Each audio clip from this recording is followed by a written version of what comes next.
Good morning बच्चे। नमस्कार सबको। अब बच्चे जो है वो बाकी जो हैं वो भी ऑडियो सेंड करें चैप्टर नंबर फर्स्ट की। आज आपको मैं चैप्टर नंबर सेकंड के कुछ मेन पॉइंट्स बताऊंगा ताकि आपको इसके क्वेश्चन से याद करने में आपके लिए थोड़ी आसानी हो जाए। तो यहाँ पर सुनामी का मतलब होता है, सु मतलब होता है बंदरगाह और नामी का मतलब होता है लहरें। ठीक है, ये एक जापानी भाषा का एक शब्द लिया है सुनामी। आपको पता सुनामी जो समुद्र में उठने वाली जो विशालकाय बहुत बड़ी बड़ी जो लहरें होती हैं जो तटीय इलाकों में बहुत विनाश करती हैं, उन्हें हम सुनामी बोलते हैं। और इनकी जो ऊंचाई है लगभग ये 30-40 फुट तक ये ऊंची उठ सकती हैं। ठीक है, और तटीय इलाकों में कई सौ किलोमीटर तक ये अंदर तक घुस जाती हैं। ठीक है, ये हो गया आपके सुनामी के बारे में इंट्रोडक्शन। अब इस चैप्टर में आपको जो है इन्होंने 3-4 एग्जाम्पल इन्होंने अलग अलग दिए हुए हैं। ठीक है, इसमें एक तो मेन आपके पास आता है वो है टिल्ली का। ठीक है, वो गई थी, वो थाईलैंड गई थी, वो यूरोप से आई थी। यूरोप में देख लेना, वो वहाँ पर थाईलैंड गई थी वो क्रिसमस को सेलिब्रेट करने के लिए।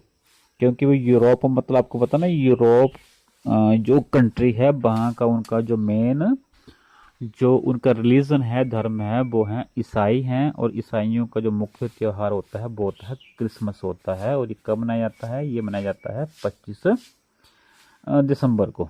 ठीक है, तो वो क्रिसमस मनाने के लिए, छुट्टियां मनाने के लिए वो थाईलैंड गए हुए थे। ठीक है, तो एक तो उसके बारे में स्टोरी यही वाली है।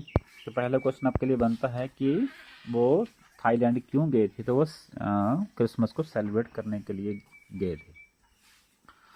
अब उन्होंने वहां पर उन्होंने वार्निंग साइन क्या क्या देखे थे? वार्निंग साइन जो थे उनके, एक तो उनका वार्निंग साइन ये था कि एक तो पानी का लेवल जो था वो बढ़ रहा था। तो नेक्स्ट है, उन्होंने कैसे टिल्ली और टिल्ली की माँ को क्या कैसे लगा था पता, कि जो पानी का लेवल वो बढ़ रहा था और उसमें फोम बनना, और जो बीच जो था वो दैट वाज गेटिंग स्मॉलर। ठीक है, या उसका जो पानी जो था जो समुद्र का पानी जो था वो पीछे हट रहा था। ठीक है, ये इसमें जो था। और क्या वो डरी थी? तो उनको नहीं, वो डरी नहीं थी दोनों। अब टिल्ली को कैसे पता लगा कि ये सुनामी है? तो टिल्ली को पता लगा था, उसने एक वीडियो देखी थी अपने जब क्लास में, जब when she was in England में जब जब वो थी, तो उसने एक वहां पर वीडियो देखी थी। उस वीडियो में उसके जियोग्राफी टीचर ने उसे बताया था आ, इस सुनामी के बारे में। तब जाके जो था उसने अपनी माँ को बताया था कि ऐसे ऐसे सुनामी है, और फिर तब वो जाके भागी थी। ठीक है, इसके बारे में हो गया। फिर कहाँ पर जाके रुकी थी वो? अगला है कि वो रुकी थी होटल जो बीच के साथ, बीच होता है बेटा समुद्र के किनारे की खाली जगह जहाँ पर लोग घूमने फिरने के लिए जाते हैं, उसके साथ में एक होटल बना हुआ था। तो वो 3rd फ्लोर पे जाके रुके थे, तब जाके उनकी लाइफ सेव हुई थी।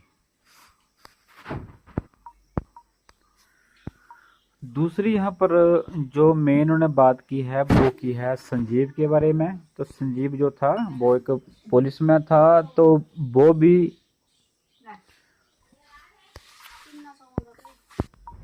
सेकंड स्टोरी है संजीव की, जो पुलिस में था। तो उसने अपनी पहले पत्नी को बचा लिया था, उसके बाद वो किसी और को बचाने के लिए गया था, लेकिन फिर सुनामी की लहर उसको भी अपने साथ ले गई थी। ठीक है, थर्ड वन था आलमस के बारे में। आलमस जो था उसकी स्टोरी के बारे में भी, तो उसमें केवल आलमस जो था उसका सारा परिवार जो था वो सुनामी में बह गया था। सिर्फ वो ही बचा था, लेकिन वो बचा था उसकी किसी ने मदद नहीं की थी। वो एक लकड़ी के दरवाजे के ऊपर ऊपर जो था वो वहां पर उसके ऊपर बैठ गया था, तब जाके वो बच पाया था। और उसके सिर के ऊपर 11 बार जो था वो हेलीकॉप्टर, क्योंकि जब इस तरह की घटनाएं घटती हैं तो सरकारें मदद के लिए आगे आती हैं। तो उस वक्त जो था वो एक रिलीफ हेलीकॉप्टर का मीनिंग होता है बच्चे कि लोगों को बचाने के लिए एक हेलीकॉप्टर आया था जिसको बोलते हैं रिलीफ हेलीकॉप्टर। तो 11 बार वो आलमस के सिर के ऊपर से गया था, लेकिन वो उसे देख नहीं पाए थे।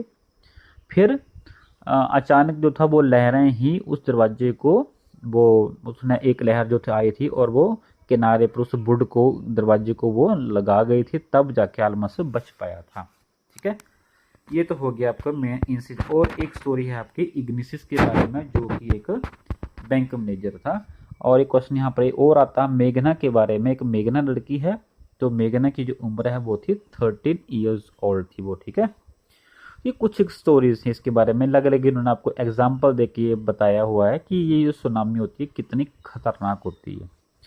पर इन्होंने इस सुनामी वाले चैप्टर में इन्होंने एक बात और ख़ास बात बताई हुई है कि इसमें अगर आप अलग अलग स्टोरियाँ पढ़ेंगे तो इसमें हजारों लोगों की जानें गई हैं सुनामी की वजह से। परंतु जो एनिमल्स की अगर हम बात करें तो एनिमल जो थे उनकी संख्या बहुत कम, मतलब ये बहुत कम संख्या में मारे जाते हैं। ऐसा कहा जाता है कि इनके पास एक सिक्स्थ सेंस भी होती है, या हम ये बोल सकते हैं कि इन जानवरों को अगर भूकंप आए या सुनामी आने से इनको पहले ही पता चल जाता है कि इस एरिया में ऐसी कोई घटना घटने वाली है। तो यहाँ पर इन्होंने श्रीलंका में एक नियाला नेशनल पार्क है, जहाँ पर ये कहा गया कि वहाँ पर 60 विजिटर, 60 जो वहाँ पर घूमने के लिए लोग आए थे वो मारे गए थे। लेकिन उस याला नेशनल पार्क में केवल 2 एलिफेंट या 2 वाटर बफलो जो थी वही मारी गई थी। वाटर बफलोज मतलब जो पानी में जो भैंसा रहती हैं, जो ठीक है पानी में नहा रही थी, वही भैंसा मारी गई थी। बाकी और ज़्यादा पशुओं की वहाँ पर मतलब उनके डेड बॉडीज जानवरों की नहीं मिली थी।